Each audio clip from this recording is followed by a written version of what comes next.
Basically हम लोगों ने पार्ट 1 में कुछ कोड वर्ड्स डिस्कस करे थे, हम लोग वहीं से कंटिन्यू करेंगे। हम लोगों ने क्या कोड्स डिस्कस करे थे, इन्हें मैं कोड्स इसलिए बोलता हूँ क्योंकि अगर ये एक बार समझ में आ गया आप सभी को तो बाकी के भी आपको आराम से समझ आ जाएंगे। वो कोड्स मैंने आपको बताए थे कि 1 माइक्रो आपका कितना होता है 10⁻⁻6। ये स्मॉल यूनिट्स के लिए कोड्स हैं। ये किसके लिए हैं? स्मॉल यूनिट्स के लिए कोड्स हैं।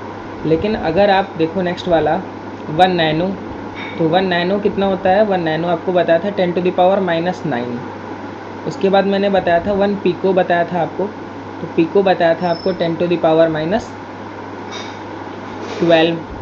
तो इसी कंपैरिजन में जो कोड्स हमारे पास होते हैं लार्ज यूनिट्स के लिए, वो देखिए क्या होते हैं। यहाँ पर फ्यू बेसिक से हैं तो वो आपको देख लेने चाहिए। तो यहाँ पर होता है 1 मेगा, तो 1 मेगा होता है 10⁻⁻6। इसी तरीके से 1 गीगा होता है, 1 गीगा होता है 10⁻9। और उसके बाद होता है आपके पास 1 टेरा। जिस तरीके से इधर हमारे पास स्मॉल यूनिट्स के पास जो है ये अपना पीको होता है, उसी तरीके से इधर एक होता है टेरा। 1 टेरा इज इक्वल टू होता है 10⁻12। ओके, तो ये कुछ सिमिलर पैटर्न में हमारे पास लार्ज यूनिट्स के कुछ हैं। जो मेन है मैं वही बता रहा हूँ जो आपके काम आते हैं, मैं सारे नहीं बता रहा हूँ। यहाँ पर एक एंगस्ट्रॉम रह गया है, तो एंगस्ट्रॉम जो है वो 10⁻⁻10 होता है। तो ये तो थे कुछ कोड्स। अब मैं आपको कुछ जो है रिलेटेड चीज़ें बताऊंगा, तो वो भी आपको ध्यान रखनी है। कई बार क्या होता है कि जब हम लोग जो है एरिया की यूनिट डिस्कस करते हैं, तो एरिया की यूनिट में क्या होता है, एरिया की यूनिट होती है मीटर स्क्वायर। एरिया की यूनिट क्या होती है? मीटर स्क्वायर होती है। और कभी कभी हमारे पास फॉर एग्ज़ाम्पल 1 सेंटीमीटर स्क्वायर दे रखा होता है, तो 1 सेंटीमीटर स्क्वायर को हम लोग मीटर में कन्वर्ट करने के लिए कभी कभी बच्चे क्या करते हैं, केवल 10⁻⁻2 लगा देते हैं। लेकिन अगर आप इसको देखो सेंटीमीटर स्क्वायर, तो सेंटीमीटर स्क्वायर का मतलब वो सेंटीमीटर इंटू सेंटीमीटर। यानी एक बार पहले आपको इस सेंटीमीटर को मीटर में कन्वर्ट करना होगा, फिर आपको इस वाले सेंटीमीटर को मीटर में कन्वर्ट करना होगा। तो बेसिकली जब आप इस तरीके की कन्वर्जन्स को फेस करो तो आप बेसिकली इस तरीके से कर लो। जो आपको स्मॉल पता है तो आप उस तरीके से काम कर लो, आप स्क्वायर लगा लो, एक आपका मीटर स्क्वायर में कन्वर्ट हो जाएगा। इसी तरीके से वॉल्यूम में क्या होता है, वॉल्यूम के केस में आपकी यूनिट मीटर क्यूब होती है। और अगर आपको दे दिया गया 1 सेंटीमीटर क्यूब, फिर आपको प्रॉब्लम फेस करनी पड़ती। तो आप एक काम करो ना, आप सेंटीमीटर को मीटर में कन्वर्ट करो, और क्यूब लगा हुआ है तो क्यूब लगा दो और इधर लिख लो मीटर क्यूब सिंपली, तो आपका 10⁻⁻6 मीटर क्यूब आ जाएगा। तो ये बेसिकली हम लोगों के पास जो कन्वर्जन्स थे वो एरिया के लिए हो गया हमारा और वॉल्यूम के लिए हो गया, बेसिकली लेंथ के ही कन्वर्जन्स थे। अब जो हमारा नेक्स्ट है हमारा टाइम के लिए। तो टाइम बेसिकली क्या होता है, टाइम हमारे पास जो है वो 1 आवर इज इक्वल टू कितना होता है, 1 आवर इज इक्वल टू होता है 60 minute, and 1 minute is equal to होता है, ये सबको पता है, बचपन से ये तो सीखते चले आ रहे हो, तो बताने की ज़रूरत नहीं है। अब अगर हम लोग 1 डे के लिए बात करें तो 1 डे के लिए हमारे पास होता है 24 आवर्स। अब अगर हम लोग इसको कन्वर्ट करें मिनट्स में तो उसको हम लोग 60 से मल्टीप्लाई कर लेंगे, 60 मिनट्स इतने मिनट्स होते हैं। और अगर हम लोग इसको जो है कन्वर्ट करें सेकंड्स में तो वो ये हो जाएगा आपके पास 60 से, और इसको मल्टीप्लाई कर लेंगे तो इतने सेकंड्स होते हैं हमारे पास 1 डे में।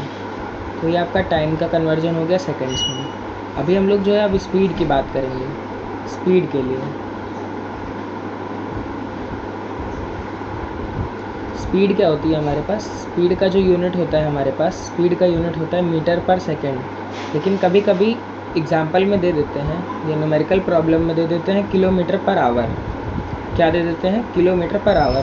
तो देखो किलोमीटर पर आवर को 1 किलोमीटर पर आवर को मीटर पर सेकंड में कन्वर्ट करने के लिए डायरेक्टली हम लोग 5/18 से मल्टीप्लाई कर देते हैं मीटर पर सेकंड में कन्वर्ट करने के लिए। ये कैसे आता है वो देखिए। बेसिकली हम लोग 1 किलोमीटर को मीटर में कन्वर्ट करने के लिए क्या करते हैं, 1000 से मल्टीप्लाई करते हैं। और 1 आवर को जो है अगर हमें मिनट में कन्वर्ट करना है तो उसके लिए हम क्या करते हैं, यहाँ पर देखिए ये 60 × 60 हो जाएगा, तो आपके पास आ जाएगा ये इतने सेकंड्स आवर के लिए। तो आप इस फ्रैक्शन को सॉल्व कर लो, तो ये 0 से ये 0 कैंसिल हो जाएगा, 1 0 से 1 0 और कैंसिल हो जाएगा, और 2 5 = 10 और 2 18 = 36। तो ये आपका 5/18 आ गया।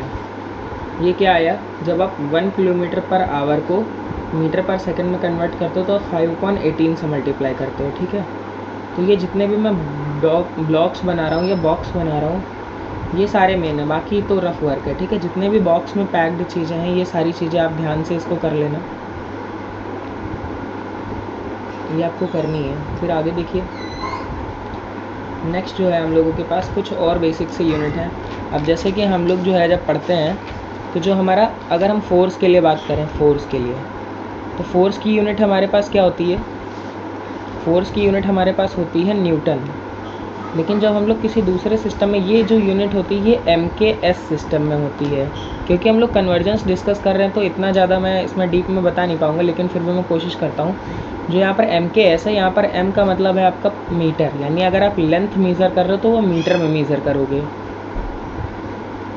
और अगर आप मास को मेज़र कर रहे हो तो आप kg में मेज़र करोगे, किलोग्राम में, ये मास के लिए। और अगर आप टाइम को मेज़र कर रहे हो तो वो आप सेकेंड्स में मेज़र करोगे, ये टाइम के लिए है बेसिकली। और इसी तरीके का एक सिस्टम होता है CGS सिस्टम। CGS सिस्टम, इसमें क्या होता है, अगर आप लेंथ को मेज़र कर रहे हो, तो उसके लिए आपको सेंटीमीटर लिखना होता है, ये लेंथ के लिए होता है। फिर अगर आप मास को मेज़र कर रहे हो तो वो आप ग्राम में लिखते हो, ये किसके लिए होता है? ये मास के लिए होता है। और अगर आप टाइम को मेज़र कर रहे हो तो टाइम इसमें वापस से सेकेंड्स होता है, ठीक है। अगर FPS की बात करी जाए, FPS एक सिस्टम होता है हमारे पास। FPS में जो है ये आपका फुट होता है, वो हम लोग लेंथ के लिए यूज़ करते हैं। जो पॉन्ड होता है, पॉन्ड, वो हम लोग यूज़ करते हैं मास के लिए। और फिर यहाँ पर टाइम वापस से सेकंड, तो टाइम बेसिकली हम लोग सेकंड्स में ही यूज़ करते हैं, ठीक है। तो मैं बता रहा था फोर्स पर बात करता, वापस से यहाँ पर आते हैं। तो जो फोर्स की यूनिट होती है वो न्यूटन होती है, ये। तो 1 न्यूटन इज इक्वल टू होता है 10⁵ डाइन। ये वो वाला डाइन नहीं है राक्षस वाला, इसमें डाइन ही लिखा हुआ है, ठीक है, इसको डाइन बोलते हैं हम लोग। और अगर हम लोग इसको रेसिप्रोकल कर दें, यानी कि स्मॉल यूनिट से बड़ी यूनिट में चले जाएँ, तो पावर जो है हमारी वो नेगेटिव हो जाएगी। 1 dyne is equal to 10⁻⁵ newton. इसी तरीके से अगर हम वर्क के लिए बात कर लें, तो जब हम लोग वर्क के लिए पढ़ते हैं तो हमारे पास MKS सिस्टम में जो वर्क की यूनिट होती है वो हमारे पास जूल होती है। वो क्या होती है? जूल होती है। और अगर हम लोग CGS सिस्टम में बात करें तो 1 जूल इज इक्वल टू हो जाता है 10⁻⁻7 अर्ग्स। अब अर्ग्स की जो स्पेलिंग होती है वो E से होती है, और 1 अर्ग इज इक्वल टू होता है 10⁻⁻7 जूल। अब यहाँ पर एनर्जी की बात हो ही गई है, क्योंकि वर्क और एनर्जी इक्विवेलेंट क्वांटिटीज़ हैं। तो जो हमारे पास वर्क होता है या एनर्जी होती है उसकी एक और यूनिट होती है, वो यूनिट आप लोगों को जो है, आपने कैलोरी सुना होगा। तो 1 कैलोरी जो होता है आपके पास, 1 कैलोरी आपके पास जो होता है वो होता है 1 कैलोरी इज इक्वल टू होता है आपके पास 4.186 जूल। इसी सिस्टम में हम लोग के पास एक और यूनिट होती है electron volt. 1 electron volt is equal to होता है 1.6 × 10⁻⁻19 जूल।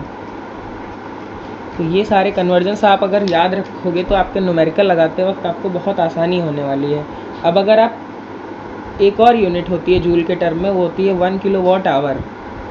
ये जो आपके घर में बिजली का मीटर लगा होता है ना, उसमें यूज़ होती है ये वाली 1 किलोवाट आवर। जब आप पूछते हो मम्मी पापा से, पापा कितनी यूनिट लाइट खर्चा हो गई है घर में, तो वो 1 किलोवाट आवर में ही मेज़र होती है, और वो इक्विवेलेंट होता है आपका 3.6 × 10⁻6 जूल के, ठीक है। तो ये यूनिट्स हैं जो बेसिकली आपको मेमोराइज़ करके रखनी है। टाइम के लिए मैंने बता दिया, वर्क के लिए बता दिया है।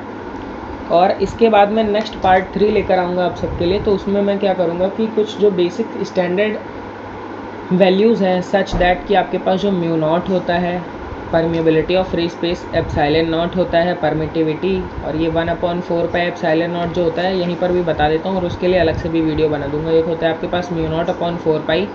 तो ये जितनी भी वैल्यू है, या फिर आपकी स्मॉल g हो गई, या फिर आपकी कैपिटल G हो गई, या फिर आपका प्लैंक कांस्टेंट हो गया, या इलेक्ट्रॉन का चार्ज हो गया, या प्रोटॉन का चार्ज हो गया, या फिर आपके पास अल्फ़ा पार्टिकल का चार्ज हो गया, या फिर आपके पास जो है फाइन स्ट्रक्चर कांस्टेंट होता है एक अल्फ़ा, उसकी वैल्यू हो गई, और भी बहुत सारी वैल्यूज़ हैं आपके पास, बेसिक वैल्यूज़, या स्पीड ऑफ लाइट हो गई सी, तो इन सब की वैल्यूज़ मैं आपके पास लेकर आऊँगा नेक्स्ट वीडियो में, वो भी छोटा सा वीडियो रहेगा।